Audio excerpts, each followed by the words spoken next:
Restaurant kitchen నిండా పురుగులు, food colours తో ప్రజల ప్రాణాలతో చెలగాటం. ఐటీ హబ్ గచ్చిబౌలిలోని పెద్ద పెద్ద రెస్టారెంట్లకు వెళ్లి వేలకు వేలు తగిలేసి బిర్యానీలు, చికెన్ ముక్కలు హ్యాపీగా తింటున్న జనాలందరూ కూడా ఒక్కసారి ఈ వీడియో చూడండి. ఎందుకంటే ఈ వీడియో చూస్తే మీరు వామిటింగ్స్ చేసుకోవడం ఖాయము. స్టోరీ ఏంటంటే గచ్చిబౌలిలో ఉన్న రాయల్ స్పైస్ రెస్టారెంట్ల ఫుడ్ సేఫ్టీ అధికారులు తనిఖీలు చేశారట. సో అక్కడ వెలుగులోకి వచ్చిన దారుణాలు చూసి అధికారుల దిమాగే ఖరాబ్ అయిపోయిందంట.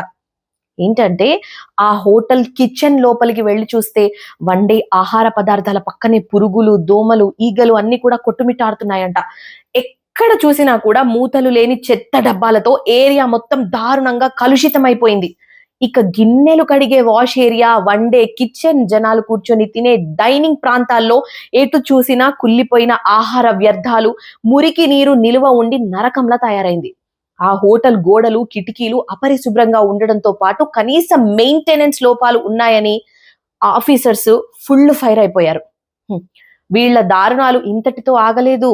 జనాలు లాగించే వంటకాలు రంగురంగులుగా కనిపించడానికి పరిమితికి మించి క్యాన్సర్లు తెచ్చే రేంజ్ లో అధికంగా ఫుడ్ కలర్స్ వినియోగిస్తున్నట్లు అధికారులు రెడ్ హ్యాండెడ్ గా వాళ్ళందరినీ పట్టుకున్నారంట. సో ఇలాంటి మురికి కూపంలో వండుతూ ఆహార భద్రత నిబంధనల్ని దారుణంగా ఉల్లంఘించినందుకు సదరు రాయల్ స్పైస్ రెస్టారెంట్ యాజమాన్యానికి అధికారులు నోటీసులు జారీ చేశారట. రంగులు మార్చి పురుగుల అన్నం పెడుతున్న ఇలాంటి హోటళ్ల తోలు తీసి తాళాలు వేయాలి.